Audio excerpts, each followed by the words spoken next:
Hello, thank you for joining me. We are continuing our virtual tour around the country, and today we are going up to Jerusalem. And those of you that were with me about 2 or 3 months ago in the other series that we had, we spoke about Jerusalem from a certain perspective, and now we're going to add to that. When you come closer to the city, and all of you have been to Jerusalem, the one thing that you see from a distance are the walls of the old city. It wasn't always the case, you need to understand, because when the Ottomans built the walls of Jerusalem, and soon after that, people moved out of town, they built their homes on the walls. So if you came closer to the wall from a distance, part of the wall was hidden by living quarters, and that was something that did not disturb anybody back then. But with the British mandate, 1918 and on, the British were much more minded, much more aware for conserving all places and even for the beauty of things, that they simply removed all neighborhoods, that the back wall of the house was basically the old city wall. So today, the building code in Jerusalem that was made by the British, you cannot build anything even closer to the wall. And this is keeping the wall in a very nice condition. And you can see the full length of it. And Jerusalem's wall is preserved better than many other medieval towns. If you go to Europe, you always see the walls of the cities, but sometimes you cannot see part of them because other structures were added outside the wall, not in Jerusalem. So this is the way that you see the walls of today. But if you came to visit Jerusalem until 1918, part of the wall was not visible because the whole neighborhood that were built outside the wall by the Ottomans after the construction of the present wall. Let me bring up the presentation. You know how we do that by now. And we're going to speak about the walls of Jerusalem. But when you speak about the walls of Jerusalem, you need to be very specific because the city had always walls around it, almost always. And these walls were breached time after time by enemies. We have about 28 recorded events that the city was conquered in battle. Sometimes the walls were totally destroyed, sometimes only part of it, and sometimes just a breaching point that was fixed after the new conqueror settled in order to protect himself as well. Only few eras in the city's history that there was no wall built around, sometimes on purpose.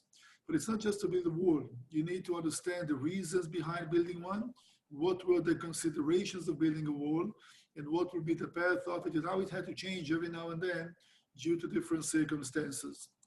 Well, speaking about the walls and the gates of Jerusalem, we'll speak about what's standing now. And if you ask anybody, including read Wikipedia, for example, how many gates are in the wall of Jerusalem, the number is always 7. Well, that's incorrect, and we'll make this correction to fix that mistake, as I'll show you the walls of Jerusalem, and we count the walls carefully together, and we'll come to a different number, as you will see. So there was a traditional way to view things, and there was a practical one about the walls and the gates of Jerusalem today. When we speak about the timetable, this is indeed of the whole country, but you can use that for Jerusalem as well.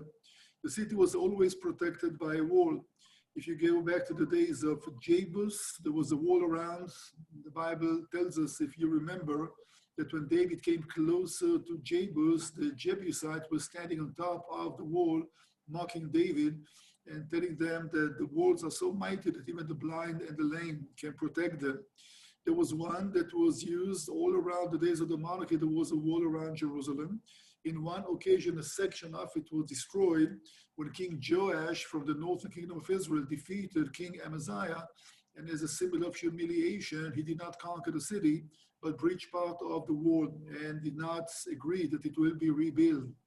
And then we speak about the northern kingdom going to exile. And when the kingdom of Judah went to exile, Jerusalem, that was destroyed by the Babylonians. Of course, there was no wall standing. But when the people come back from Babylon in the Persian era, it takes some time for Nehemiah to come back to the city and rebuild the walls. Too many people think by mistake that Ezra and Nehemiah were the leaders who brought the people back from Babylon. That's a mistake. These two guys came about 80 years later. The leaders to lead the Judeans back to Jerusalem were Zerubbabel from the house of David and the high priest called Joshua. They did not build the walls. The Bible tells us when Nehemiah is coming as a state official, he is mounted on his horse and goes around the city and give us a description about the terrible condition of the wall, the piles of stones that covered the valleys around the ancient wall, and he was the one to rebuild the walls of Jerusalem. So Jerusalem did not have a wall until the days of Nehemiah. And then again, the next time that the city did not have a wall was after the destruction of it by the Romans, after the Great Revolt, but they rebuilt the walls of the city. There was only one era in the city's history that willingly the authorities decided not to protect it by a wall, and that was in the Mamluk era, or the late Muslim era, about 300 years. But that was an ideology of the Mamluks. They were not accustomed to urban warfare. They were not accustomed to lay siege around the city, and they preferred that the city will be without a wall. And the logic is a little strange. They were concerned from another crusade, and they said if a crusade is landing in the shores of Palestine and Jerusalem is their goal, they would prefer that the Crusaders will take the city easier, but the Mamluks will be able to take it back from the Crusaders than to have to lay siege around the town in case the Crusaders conquer the city. So for 300 years, there was no wall built in Jerusalem, and then came the Ottomans, and they were the builders of the wall that stands until this very day. Let's speak about some of the logic behind building walls and what will be the normal path for such a wall. And for that, we have to bring in the topography of the city once again. We speak about the two hills of Jerusalem, the eastern hill that we also call Mount Moriah. That will be the city of David, the area of Temple Mount, and the northern part of town. And this will be the western hill, the upper city, which is also known by the name Mount Zion. You do remember the valleys around the city, the Kidron on the east. We have the Central Valley cutting through the center, and the Hinnom Valley on the western side. And of course, when you think about building walls, you have to consider the topography. And let me see if I can do that in a 3D way. It would be impossible, but I'm sure that your imagination will help when we speak about that. If this is the way that the hills and the mountains of Jerusalem look like from west to east, and we'll speak about this is the eastern hill, and this is the western hill. If you want to protect the city correctly, you will erect the walls not down in the valley, obviously, but in the steepest part of the slope. You want to make the access as difficult as possible, but you want to make some access, and therefore the road that goes up against the gates is always very narrow and controlled by people which are stationed on top of the walls. And on the other side of the city, you want to build a wall in that location and not down at the bottom. So having the higher ground, of course, gives you an advantage. Let's say that the city is going to grow and people move outside the walls because the population is increasing to occupy this hill as it happened in the days of King Hezekiah. The new wall that you're going to build will not be here, of course, but you're going to look for the next valley possible, and then you will build the wall here once again. Try to build it on the steepest part of the slope that you have, in this case, the one that goes down to the Hinnom Valley. If you look at the city from another direction, you look at the city from south to north, and you build the city wall here, and this will be the city of David, that will be the boundaries of it. You do see that the wall in the days of the Jebusites and the days of David as well was not built down here in the depression, but on the steepest part of the hill. And then Solomon builds a temple and builds another wall to town. Well, the hillside goes up and up and up, and you need to just make a decision how big you want the city to be. But if you erect the walls over here and you don't understand that you're vulnerable because the area here is higher, you always will have a moat to protect the vulnerable side. And therefore, the city wall of Jerusalem on the northern side, that would be the easiest direction to conquer the city from, and that's what happened through history. 28 of the 29 times that the city was conquered, the enemies were coming from the northern side. For that reason, you have to protect that side with a moat, and that's how the walls of Jerusalem look like until this very day. It was always protected on the northern side by the main castle, and the moat was guarded the northern end. Even today, you can still see the moat. So when you speak about building a wall, you need to consider a few things: topography, obviously, building material, how much is accessible, how much you have to carry from quarries, how far away are the quarries, and of course, who would be a potential enemy. You do understand that if the potential enemies are not that well equipped and they're not masters of siege warfare, why bother? Why build a massive wide wall that nothing can breach it? You can save some money, you can save some time and efforts and resources in building the wall, maybe more narrow, maybe follow a different path. So these engineers had to come to some conclusions how they want the wall to be, and these conclusions will apply to Jerusalem as well. Well, after we understand the logic, how to build a wall, let's speak about the walls of Jerusalem today. We bring up the map of the city, and all of you have been to Jerusalem, I believe, and let's go into some details. Number one, here is the city wall as we know it today, and the city wall was built by the Ottomans. It was a sultan by the name of Suleiman the Magnificent that dedicated much efforts in order to build the walls of Jerusalem. Every gate has a plaque with the year of construction. In the case of the Muslims, and the Ottomans were indeed Muslims, not Arabs, but Muslims, they start counting time in what they call the Hijrah, and that was Muhammad's, when he moved from Mecca to Medina, 622. That would be year one for the Muslims and the Muslim calendar. And of course, the plaque of dedication is using the Muslim calendar, but it's easy to find out the time. Just add 622 and you come to the right number as we count time, the rest of the world, and therefore 1537 to 1542. Much efforts were required to build the wall, and the question is why? 300 years earlier, the Mamelukes did not have a wall around Jerusalem. The circumference or the area of the city, it's not very big as you can tell, about 0.6 square miles, very crowded, as some of you I'm sure remember, and it was always from day one. The circumference is about 2.5 miles. The wall is not very wide. It has 9 gates in it, plus some gates which are closed but are important.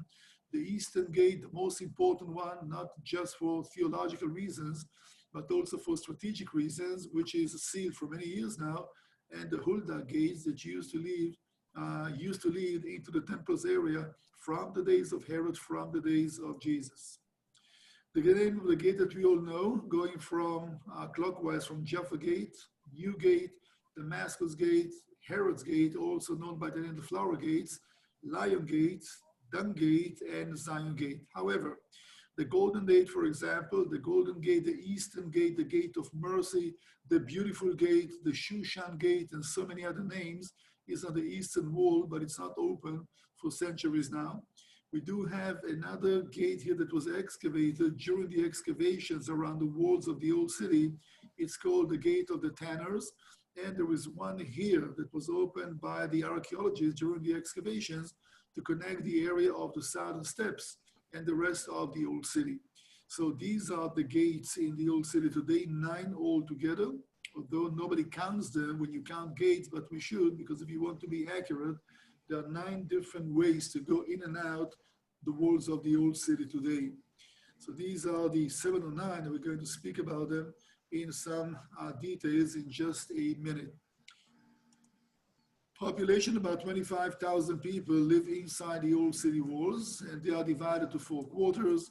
We speak about the Muslim quarter, which is the largest one, occupies the northern eastern part of town. The Christian quarter will be here around the Church of the Holy Sepulchre and some of the other Christian institutions. The Armenian quarter, the smallest one, is the southern western part, and the Jewish quarter only recently built after 19 years of destruction, after the Jordanians conquered the east part of town and the old city and totally leveled the Jewish quarter. And of course, Temple Mount, which is like a 5th quarter, like a city within a city protected by its own walls, that covers about 15% from the full area of the city. Let me confuse you just a little bit. But when you look at Jerusalem today, when you see the city from a nice vantage point, the old city covers 1%, 1% only from the total size of Jerusalem. The city today is 100 times bigger than the area which is encompassed by the wall, just to give you the idea about the sizes of the city today. And back in the days of Jesus, for example, the town will be 2.5 times bigger in circumference than the old city of today. Keep in mind that this wall leaves out the city of David, which is down this way, and leaves out most of Mount Zion, right? So back in the older days, the walls went around the city of David, around Mount Zion, and also it was encompassing a larger area to the north. So this one shows you the 16th century wall, 16th century city, which is maybe the smallest that ever was, even going back to biblical days, the days of King Hezekiah. The city usually covered a larger area. Let's speak about the reason, about the motivation to build the wall. Number one, when it was built, there were only four main gates. One was heading to each direction. Jaffa Gate was heading to the west, Damascus Gate to the north, Lions Gate to the east, and Zion Gate to the south. By the way, as the country's topography looks like, and you're coming from the coast, and most people came from the coast, either pilgrims or merchants or whatever interaction was there, most people came from the coast, which is from the west. But the way that the country looks like, the access road was coming always from the west to the north of town, and the final ascent, the final access was coming from the north, which means Damascus Gate was the main one. It's the most beautifully decorated one as well. But ever since 1857, when the first decent road was paved in the country by the Ottomans, connecting the harbor of Jaffa with Jaffa Gate, that will be the main one for the purpose of pilgrims to come to visit the city. And although the gates were closed every sunset, the first gate that stayed open 24/7, Jaffa Gate, because that's where the new Christian neighborhoods were built, and that will be now the center of action in Jerusalem, replacing Damascus Gate. So these were the four gates that were open originally, each one on each side. And again, the busiest one was Damascus Gate until the middle of the 19th century. Let's go to some details about the wall itself. We spoke about the years of construction. And again, we have a plaque above each gate, and the gate speaks about the time of dedication, giving glory, of course, to Allah and to the Sultan. So it looks like they built the gates first, and then they started connecting the gates with walls, and that gives us a good idea about how long the construction took place. We spoke about the motivation of the Ottomans, fearing another crusade that might have come to the city. These are the years of a mighty king of the Holy Roman Empire, Charles V, who occupied and ruled over the largest area in Europe. Because of marriage issues and because of the lines of succession of European dynasties, he was the king of Spain, but also the king of the Holy Roman Empire. And he spoke about another crusade, leading Christians into Ottoman territory, and he started planning for that. And that was a real threat for the Ottomans, and maybe that was the reason for the Sultan to recruit the resources to build a wall around Jerusalem. We do not have the reasons given to us in any of the books of the Ottomans, so we need to speculate. We spoke about the circumference. The average elevation of the wall is about 40 feet. In this case, for example, here you see two walls resting one above the other, because you do understand that there was a certain logic how to build the wall. And this logic doesn't change, topography stays the same, which means if the gates and the wall has to be built on the steepest part of the slope, regardless who builds the wall, you'll follow the same patterns, which means that you can use more ancient walls and integrate them into the one that you're building. And for this reason, in most cases along the Ottoman wall, you will see the lower layers are going back to more ancient eras, sometimes even to the days of King Hezekiah.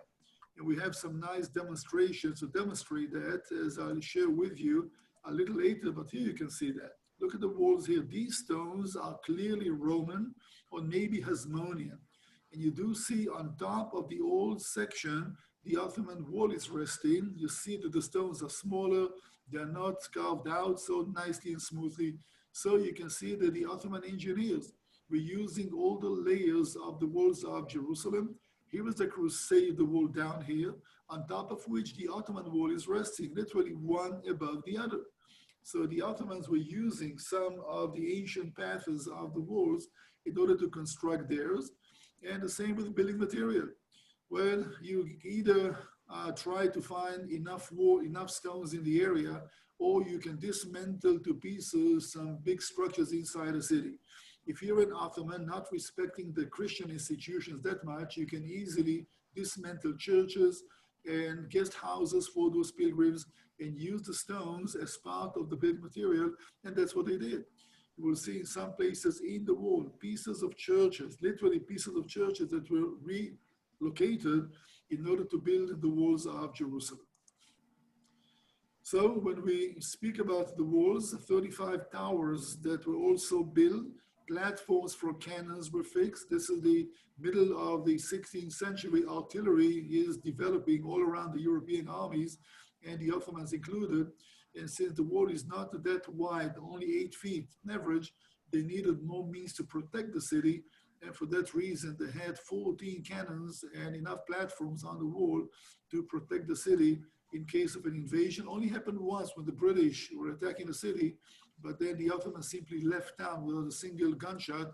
So the city had never experienced, this wall was never under a threat, never under a challenge of a siege, not even by the British in 1917. The British army arrived to Jerusalem.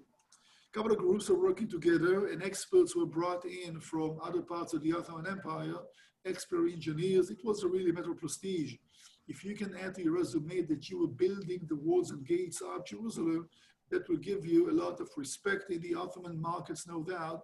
So that was an opportunity for the best builders and the best engineers to come and participate in the maintenance and the building of the wall. The Arab engineers also included the eastern wall of Temple Mount. They made it part of the city wall. It was always like that, by the way. The eastern wall is located on the steepest part of Mount Moriah, and you cannot move it right to left. If you move it a little bit to the east, it will simply slide into the Kidron Valley, and therefore that was always the eastern part, but they redid in a way the eastern gate, as we are going to see. The moat on the northern side stayed as it was from the days of King Herod the Great. When you come to see the city today, that's how it looks like, but you can also tell that the project was not completed. They have those plaques of dedications, but 8 of them have no writing on it, which means that they started working building, and for some reason they never finished. Out of 35 towers, 18 of them were not completed.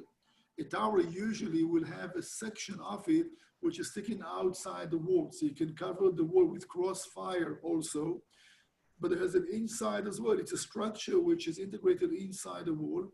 18 of these towers in the walls of Jerusalem don't have the inner side, which means they were never completed. And the question is, why not?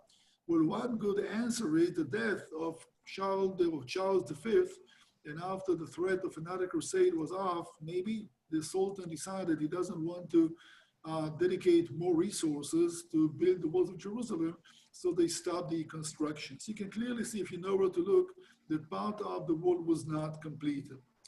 Well, let's go now to the city and start speaking about the gates, one at a time, once again, to show you the gates and the walls of Jerusalem that you all know. We'll start with Jaffa Gate. We'll go clockwise. This is the main gate of the city today, connecting east and west in a way. The northern gate, the Damascus Gate, is connecting the new Arab quarter with the old city. Jaffa Gate connected the new Christian quarters, the Christian superpowers that showed interest in Jerusalem for the 19th century, built all of the neighborhoods outside Jaffa Gate simply because that was the main road that led to the Jaffa Harbor, which was the only decent harbor in the country. And for that reason, the European neighborhoods were developing along the Jaffa Road that led to Jaffa Gate. And that's the meaning of the name. The road that left the city here made its way to Jaffa. Here is a plaque of dedication that you see over here that speaks about the dedication of the city. It's in Arabic, of course, alphabet, and it mentions 1538. And of course, the Sultan Suleiman the Magnificent. Another plaque is here that only praising Allah as the one that protects the city. It's shaped like an L, which means that you're going inside the city. You need to make a 90-degree turn to the left as you go inside. This is a classical shape of a gate that you find in many cities around Europe as well to try to break the momentum. Anybody that assaults the city, breaching the gate, of course, you need to make a 90-degree turn left or right, and that will slow the assault. And if you look at the map, just a minute, I'm gonna bring up all the information here. This is the city, this is Jaffa Gate, and this will be the path to Jaffa, the Jaffa Road, but it's also known in Arabic by other names as well. It was called the Gate of Hebron, and Hebron in Arabic is called El Halil. El Halil is a name for Abraham in the Quran, which means the friend or the beloved by God. And since Abraham is buried, of course, his wife and his sons and their wives as well, except for Rachel, in Hebron. That was the road to Bethlehem and Hebron, and sometimes it's called the Bethlehem Gate, sometimes the Hebron Gate, or the Gate El Halil, which is the name in Arabic for Abraham. So Jaffa Gate, named after the road to the harbor of Jaffa, and in Arabic, El Halil, Bab El Halil, which means the gate of the beloved one, which is Abraham, that goes down to Hebron, his burial place. The 19th century, as we said, the Christians are coming to town. They're building neighborhoods along the Jaffa Road, and for that reason, the Jaffa Gate is becoming now to be the prime gate in the city walls. The first one that was open 24/7 from the middle of the 19th century, but it was a breach as well, which is basically a section of the wall is missing, and this is over here. In 1898, the city had a royal visit. The German Kaiser, Wilhelm II, came to visit town, and these were days that the Ottomans and the Germans were allies. They will fight together in WW1. And when Wilhelm said he's coming to visit Jerusalem, he insisted basically, shouldn't say that, but there was an agreement made that the wall is going to be breached, so the emperor can walk, can actually ride inside mounted on his horse or his carriage, and that would be impossible to do through the very narrow old gate. So a section of the wall was simply removed. And between 1948 to 67, when this wall was the border between Israel, East Jerusalem and West Jerusalem, Israel and Jordan, this was simply stuffed with concrete and barbed wire and was reopened right after the war of 1967. So this is the breach in the wall, which is the only breach in the wall basically that was made on purpose. And look at this tower. This tower is no longer there. When you come to Jerusalem today, you don't see that, but this is one of three clock towers that were a gift given by France to the Ottomans to commemorate the 25th anniversary of the Sultan Abdul Hamid II. Well, this one was removed by the British in 1920. So today the clock tower is no longer there. And here is the ceremony that was put together for General Alavi, British general that conquered the city in December 11th of 1917. This is outside the gate, of course, and these are the British troops waiting to salute the general as he walked inside through the breach in the wall, walked inside, and the ceremony took place on the other side of the gate. So this will be the Jaffa Gate area. We are moving now to the new gate, which is here. You do see that along the Jaffa Road, that's where the new neighborhoods were built. The French one, the Russian one, the Italian, the British. We speak about the second half of the 19th century. The interest in the Ottoman territory is growing by European powers.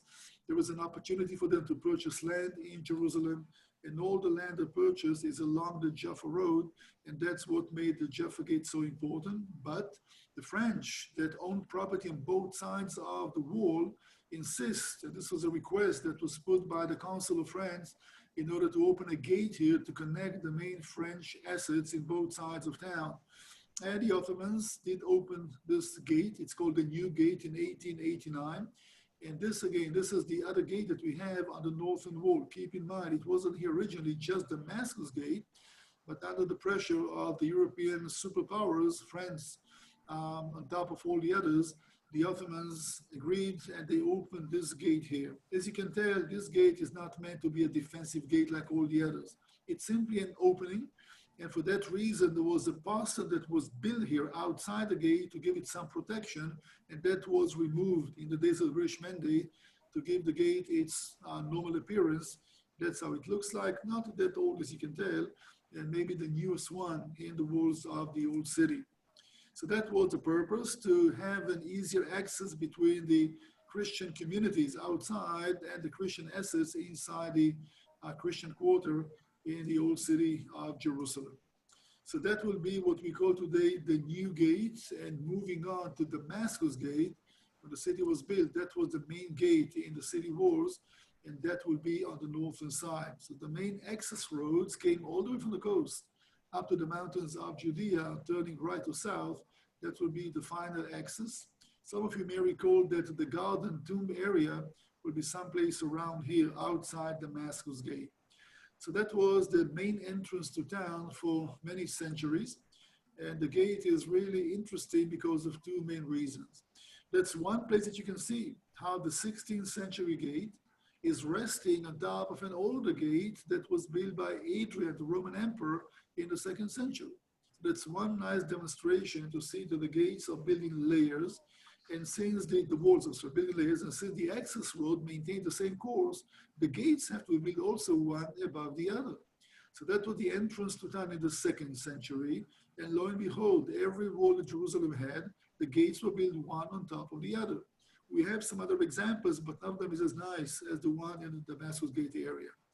In order to see this one, you need to get closer to it. Usually we drive by bus along the walls here, and from the bus, not high enough, it's hard to see the older gate, which is buried under the newer gate, so to speak. But you see how well fortified was the gate, also an L shape. And this one is leading into the old city, into the Muslim quarter. You also see in the map here that when they started building neighborhoods outside the walls of Jerusalem, the Christian section was along the Jaffa Road, but the Arab neighborhoods were built outside Damascus Gate. So that was the main one for the Arab neighborhoods and the rest of the city. Damascus Gate is also the one that leads down into the main markets of Jerusalem, and on the other side of the road, some of you should recall, will be the Garden Tomb that all of you visited, I believe, when you've been to Jerusalem. So Damascus Gate, not only beautifully decorated, but again, it was planned to be the main gate on the northern side, always on the northern side. As we said many times, the main fortress, the main gate, the moat, you do see that you need to go downstairs into the moat, which is still there. Today it's part of the park. You can still see that depression that was always protecting the northern end of Jerusalem. It has some other names as well. It is known in Arabic by the name Bab el Amud, or the gate of the column. In the days of this Jerusalem, the one that was built by Adrian, there was a column inside carrying the statue of the emperor. He was the one that founded a new Jerusalem called Ilia Capitolina, named after himself. Ilius Adrianus was his full name. And in it was a column, and column was 0.0 to measure all the distances in the province of Judea. So when you walk the roads of the province of Judea, every mile you used to see a sign. And that point of reference was how far are you from the column gate, which means Damascus Gate in Jerusalem.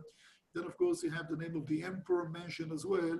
So that was 0.0 for the sake of measuring distances in the province of Judea. Today, if you come to visit, part of the square behind this gate, behind this one, is still visible, not easy to visit, and it's usually we don't go there because we don't have the time, but it's really interesting to note, a part of Roman Jerusalem, right behind the Roman gate that you see only part of it, there was another one on the other side.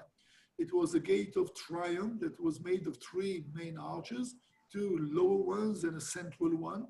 If you go to Rome and other cities in Europe, you see many of those, like the one built by Titus outside the Colosseum, that has a depiction on it that showed the Jewish prisoners carrying the menorah and the treasures of the temple to captivity. It's the same type of gate of victory, a triumphal gate, which is very common in Roman architecture.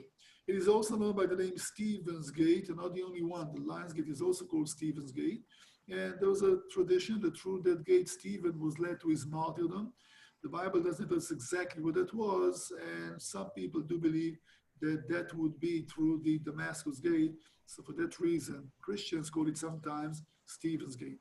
In Hebrew, it's called the Shechem Gate. The road goes from here up to Shechem, but then it continued to Damascus as well. And for that reason, the most common name for the gate is Damascus Gate. Just like Jaffa Gate, just like Hebron Gate, and just like other gates as well, the gate sometimes is named after the destination of the road.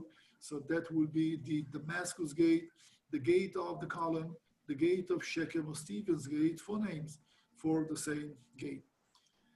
Let's move on now to one of the smaller gates in the old city walls, and that will be Herod's Gate, also known by the name the Gate of Flowers. When you look at the flower, it looks like a rosette, 1, 2, 3. Maybe that's what gave the name to this gate. When the walls were built, there was no gate here.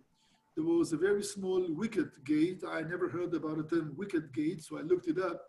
And basically, it's a small door that you find in a larger gate, but this gate was never really open. The arch was never really open. They used this gate only for pedestrians and only on request. It was always closed, when there was a reason, they would open the gate. But since the city was growing now and Arab neighborhoods were built outside the northern wall of Jerusalem, they decided to build this gate over here. And this one was opened in 1875. So we can call it also a new gate, if you wish, although it's part of the old structure of Jerusalem, but the gate itself, this one, was opened in 1875.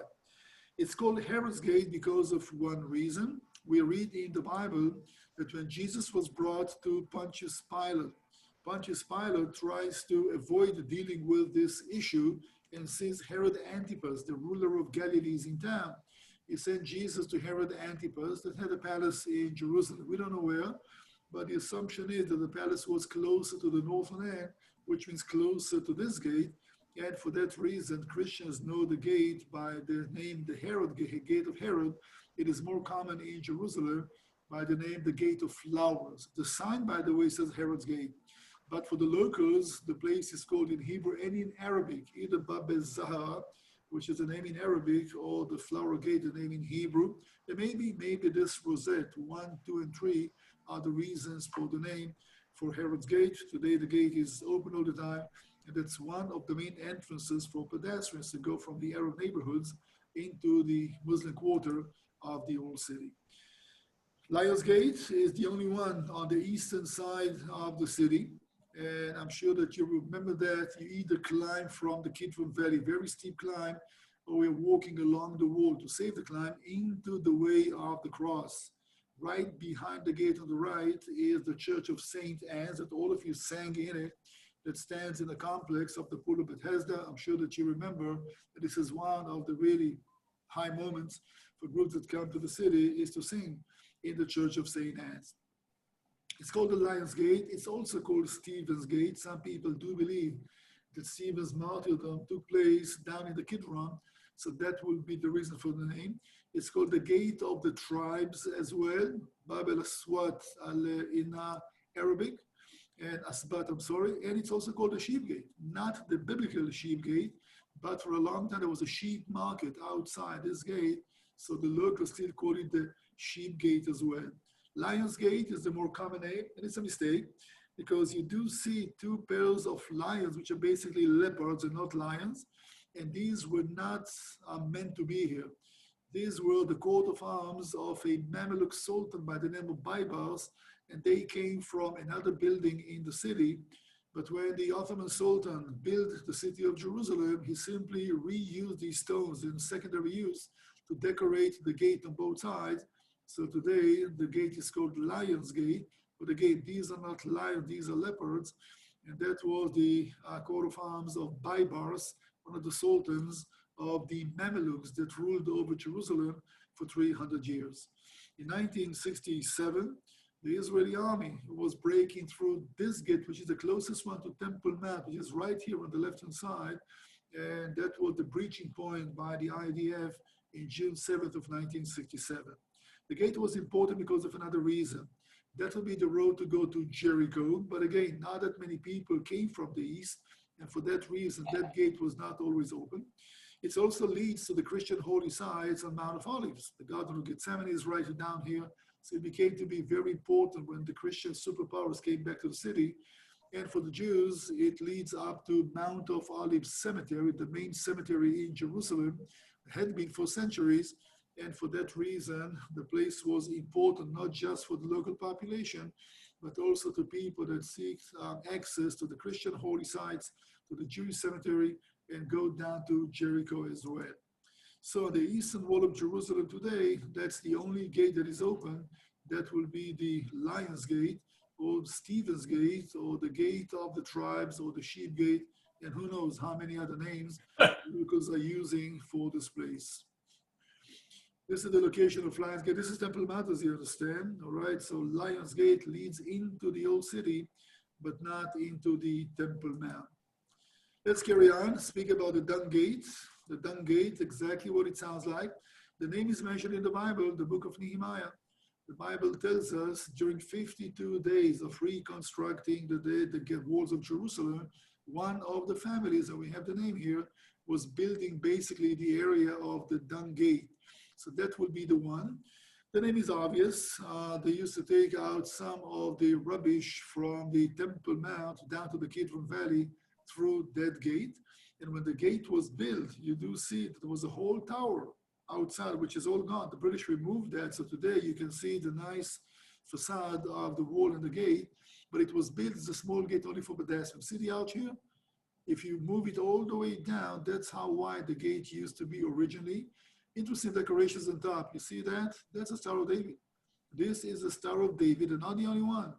That was added by the Muslim architects or the Muslim engineers. It's not a Jewish symbol necessarily. It's a very common motif in Islam as well. And therefore, when you see Stars of David in Muslim places, that does not symbolizes the Jewish star, so to speak, but symbolizes just a nice motif that the Muslims are using as well. The Star of David is not an exclusively Jewish symbol. Originated in India. We'll speak about it maybe some other time. So in the Jordanian days, which means 48 to 67, they decided to open that for vehicles as well. And they made it wider and add this ugly concrete beam right here. And we tried to make it a little nicer. So that's how the gate looks like today. The concrete beam was removed and the whole gate was fixed in a little nicer way, including cleaning the plaque of dedication here. So that's how the dung gate area looks like today. And this is the exit going from town to the city of David, for example, today, and to go down to the Kidron as well.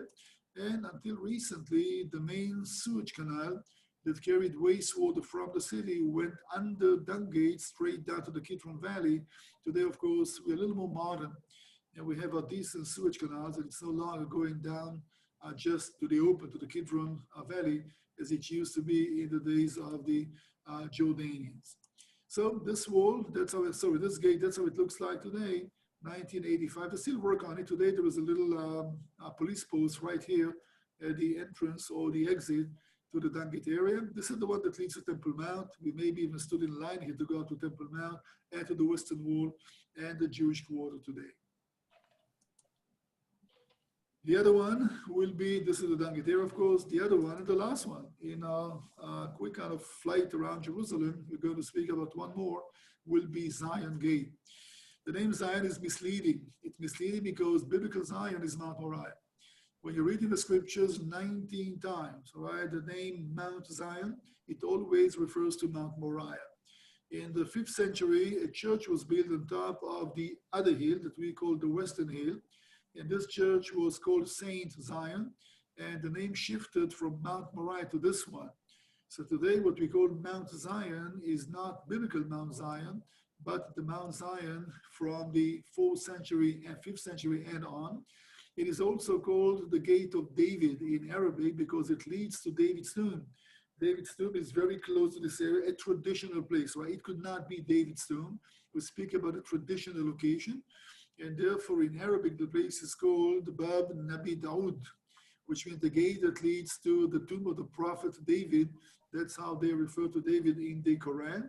It was also called the Jewish gate because the Jewish neighborhood, the Jewish quarter, is right behind it, and the Armenian. And the Jews were keeping the keys for the gate for a few centuries. So these are the names. We always call it Zion Gate, so let's just stay with the name. Makes it more easy to remember. Another L-shaped gate. All the 4 main gates in the gates of the old city, except for Lion Gate, are L-shaped gates, which means they were built to protect the city if the city is coming under an attack. You do understand that the easiest way to break through a town is not to breach the walls, but to breach the gate. And for that reason, every gate was made of timber, but plated with iron. If it was just made of iron, it would be very hard to move. And if it's made of timber, easy to set on fire, and therefore the combination was something that is made of timber that is plated with iron. And indeed, it was open and closed every day after sunset and after sunrise, with one exception, that would be the Jaffa Gate from the middle of the 19th century. So that would be the Zion Gate, and in the War of 1948, heavy fightings took place around this gate. Some of you should recall all the holes in the area.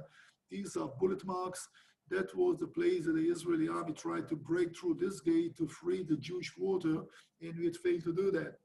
And they decided not to fix it as an everlasting memory to the many casualties and the heavy fightings in the area, and that's how the face of the wall looks like today. By the way, if you see this over here, that looks like a little slit, but this is basically a whole decoration brought from a church, right? Two or both sides, and was integrated by the Muslim builders in the walls of Jerusalem by dismantling one. We don't know exactly which that was, but this is a typical decoration that you see in churches, the whole architecture, very typical to churches from the Middle Ages. So that was some destruction was made to Christian assets in Jerusalem. That was a price to pay in a way to build the wall. That was the last gate that was built. Now that the plaque of dedication mentions 1542. So the whole project was completed, not totally completed, but the wall as we know it today was completed in 1542. Another gate which is not open, but we have to speak about, will be the Eastern Gate, the Golden Gate, etc. Number one is, you can hardly see here, but trust me, it sticks about 6 feet out of the main wall. And you do see that will be the wall of the Temple Mount as well. These stones are not from the days of Herod, so therefore this was built later on by different conquerors of Jerusalem. But something is buried underground as well. Excavations are impossible. This is a Muslim holy ground, so to speak, a cemetery. You're right on the walls of the temple. And when it comes to the temple, the whole world, everybody's so sensitive about the Temple Mount that to dig around the Temple Mount, that will take not only agreements with the Muslim authorities in Jerusalem, but the whole world is going to watch, and Islam has no interest to have any kind of excavations by Jewish archaeologists inside or outside the Eastern Gate. But that would be a very important one. Look at these 4 plaques over here. These are plaques of dedication, but nothing is written there. That's one indication for us to tell that the job was never completed. These are plaques of dedication, but nothing was written in them. How do we call the gate? What exactly was it? Well, many names. Number one, it appears in Ezekiel 44, not that gate, but the idea that the Spirit of God and the presence of God will depart from the eastern part of the Temple Mount area, and the gate should be sealed. You find that in Ezekiel 44, and keep in mind, Ezekiel will take us back to the last years of the first temple, and he died before the second temple was built, let alone the walls of the Temple Mount. And since the place, again, it's part of Temple Mount, there are no excavations. Well, some people call it the Golden Gate, and that should be one of those historical mistakes.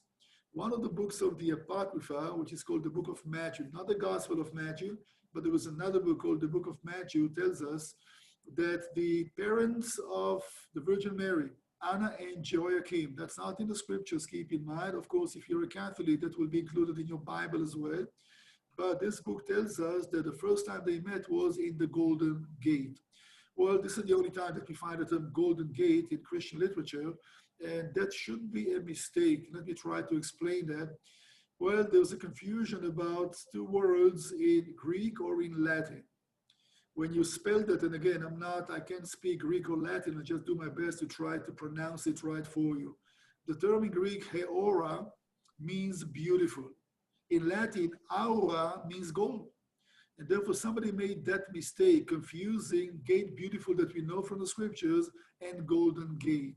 Most likely the place was not called the Golden Gate. It's a misspelling, misreading, but gate beautiful. And the other question is, does the Bible speaks about the gate in the walls of Temple Mount or in the walls of the temple building? Keep in mind that the temple was a building inside a building, and the temple itself had its own walls that were standing on top of Temple Mount. And therefore, it's not clear to us what gates the Bible speaks about. Is it the gate of the city or the gate of the temple? We also know that through this gate, when Peter says, gold and silver I have not, when he heals the crippled man over there, there will be another connection maybe to the Golden Gate, but the Golden Gate is a name given by mistake to this gate, although it's very common among people today. It's called the Gate of Mercy as well in Arabic, so you choose the one that you prefer. It is also called by scholars only the Shushan Gate. Shushan or Susa was the capital of Persia.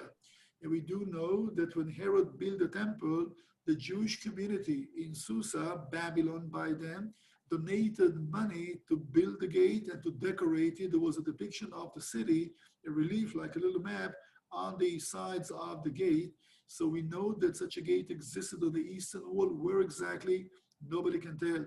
So sometimes they call it the Shushan Gate. It's called the Golden Gate. It's called the Beautiful Gate. It's called the Eastern Gate. But most common today, the Gate of Mercy, that will be the name that is used in Hebrew and used in Arabic as well.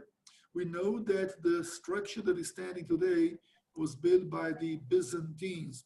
We speak about the Christian Roman. Justinian I was the one that made some works on the walls of Jerusalem, and he was the one to build that gate. Keep in mind, the city that we are talking about, the city was all gone by the Romans, and therefore the walls of the temple were severely damaged by the Romans.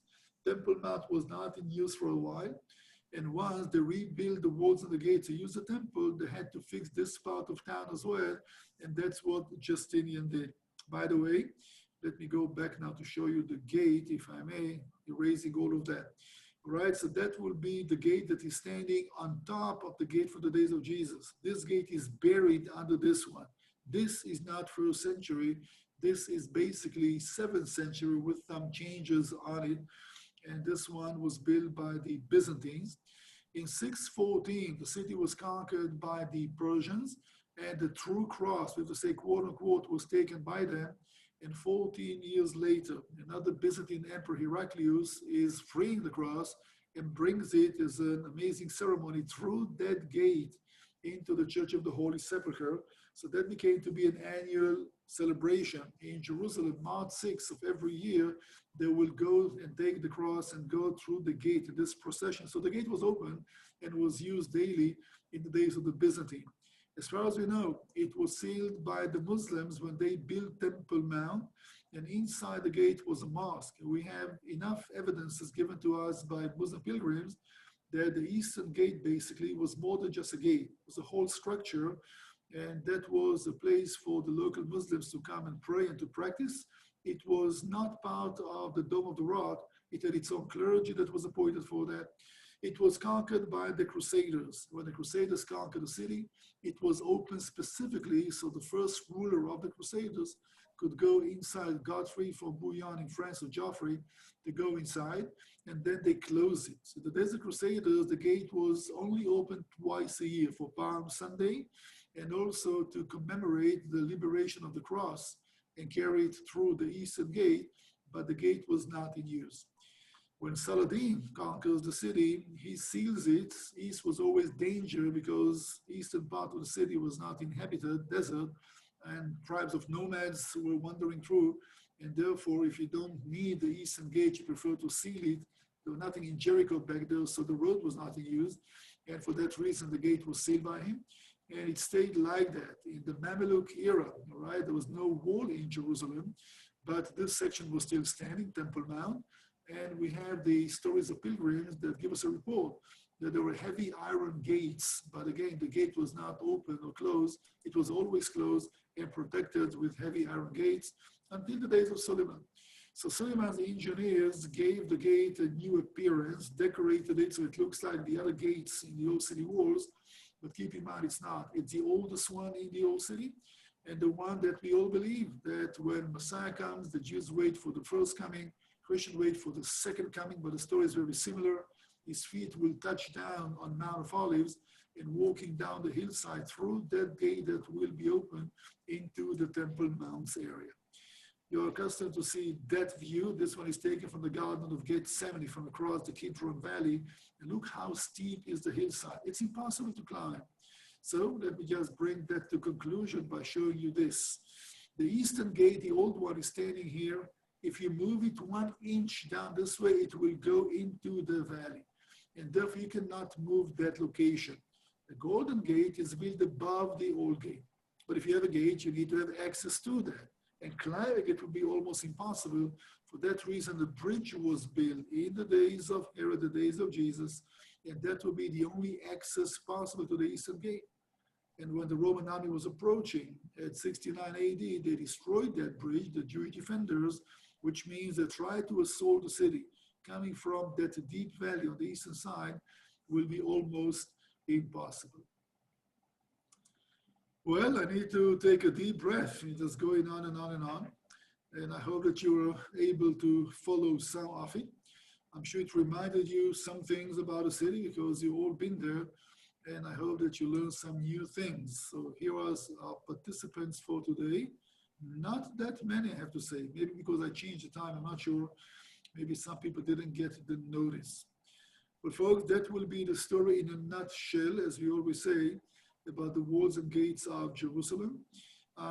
We never have a very specific tour about the walls and the gates, which, think about it, we can spend a good day. It's only about 2.5 miles walking around the city and dedicate some time to speak about each and every gate and add all the stories. That was really just going through as quickly as possible.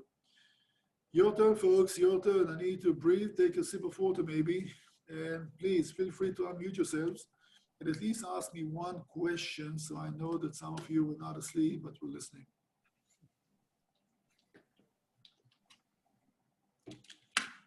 Yes, sir. Go ahead, Barry. Are you familiar with the American author Mark Twain? Of course. Huckleberry Finn. Samuel. Anyhow, he visited Israel right after the American Civil War, and he walked the perimeter. I read this we actually study before you do these things, so we have some background for your talk. And he said he walked the perimeter, and it could be walked in an hour. Well, and you didn't really have to even walk very fast. So I thought that was interesting. Yeah, well, he wrote a book which is called Innocents Abroad. That was in 1867. Yes. You can still get the book, all right? And again, the man was not, I don't want to be offensive, not really a devout Christian, but he was accompanying a group of Christian friends. And this is a very kind of a nice report, so to speak. You know, he had a good sense of humor. And the way that he describes the country is one of the evidence that we even use today. When the Arabs are making the claim that Palestine was always fully inhabited and the Jews came to steal the land, he said there was nothing here. There was absolutely nothing in this country. Few poor Arab villages in places, everything smells, stinks, and he speaks about the noble savage, how the Bedouins handle their affairs. And something funny he said that the sheep and goat in the Holy Land are eating rocks. That was his point. He's climbing up to Jerusalem, nothing grows on the hillsides, yet there are lots of sheep and goats. And I said, what are they eating? Well, they find something to eat, I guess, but you can still get the book, yes, translated to Hebrew as well. Funny book to read. But again, if you want to stop at every place and speak about the gates, etc., that will take more than an hour. But yeah, it can be a good half a day to walk around the walls of Jerusalem. Any other questions? And humor was a big part of all of his work. He wanted to make people laugh. Yes, and he did. He did a good job, I'm sure. Yeah. Anything else, folks? Well, next week. If I ever come back, I want to walk. If I ever come back, I want to do that walk on the perimeter. Hey, we'll go hand in hand, Barry. Of course, you're coming back. Okay. By the way, you can walk the walls. All right, there is a kind of a path on top of the walls, but it won't take you 360 because of the sensitivity around Temple Mount. You can take the rampart walk from Zion Gate, or Dung Gate actually, all the way to Damascus Gate, which is more than half of the city's perimeter, but you cannot walk. There is a path. You could walk the whole wall around, but today it's closed because of the tension around Temple Mount. But walking around is possible, including walking through the Muslim graveyard over there, but that's something that you can easily do. Well, folks, next week we're going to go to Mount of Olives and walk down the Palm Sunday Road on our way to, again, metaphorically speaking, on the way to the Garden of Gethsemane and stop at some places along the way. And we're going to speak about the significance of Mount of Olives. And 2 weeks from now, that will be the last one, we'll walk the way of the cross. Well, since we are under a closure, I always prefer to go and take some, some footage and video, etc., to fit it in. I doubt at this time, they just extended it with another week. I don't know, but maybe without that, that will do the job as well. Yes, sir. I was just wondering with the lockdown and everything, do you have any kind of a blueprint for the Galilee Academy? Do you have any idea when your plan can go forward? Well, just go to the website. Go to the website. It's called thegalileeacademy.com. And we're going to start next Monday. But what I'm going to do is the same seminars that some of you were with me, right? So we're going to just offer that to anybody else. And we know it will take some time. It's not a sprint, it's a marathon. It will take some time for people to go in and just check the information, but we'll have another semester that we start in January. Speak about 4 topics, which I did not cover. But again, let's go to check the website. I think it explains everything quite well. So the Academy is officially open, all right? And if you go to the free section, because there is a whole library which is free of charge, and some things will look familiar to you, because what we do here is going to be free of charge, and people can watch that also in the Academy's website. We started a new series that we call Heroes of the Bible. And it's my friend and business partner, Nir Nitzan, and myself have a casual talk about Abraham. We did Jacob as well. Again, not to be disrespectful, but to speak about them as human beings, and just to bring up some aspects about the lives that the Bible doesn't speak about. And we like it. So that's important that we like it, like what we do. Good feedback so far, good feedback so far. So easy to find, thegalileeacademy.com. And I think that it's kind of self-explanatory. You can get all the information over there. And hey, share that with friends. We need more people to come and see the Academy. All right. But again, the ultimate goal is to bring people over to Israel and teach about Israel in Israel on the shores of the lake. But we have no illusion. It will take some time for that to happen.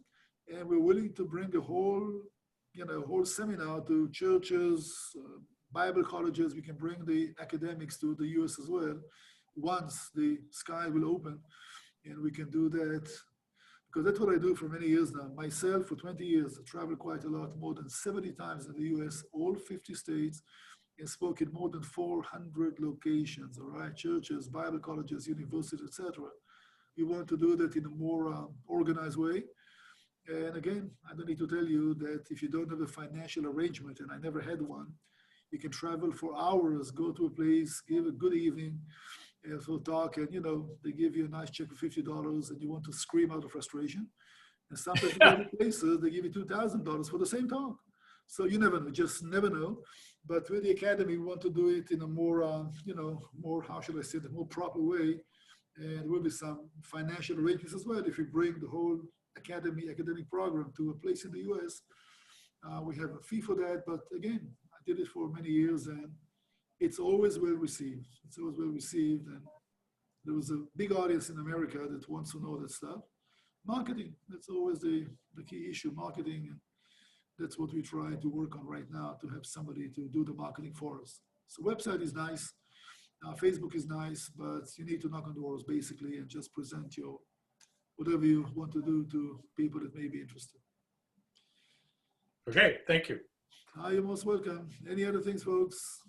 Anything else? Okay, I see your name, so thank you for joining me. Marilyn and Lisa and Kathleen and Nancy and Faith, it was Chris and Joe. Thank you so much. May the God of Israel richly bless you all. And I see some of you maybe next week. Bye, everybody. Bye-bye.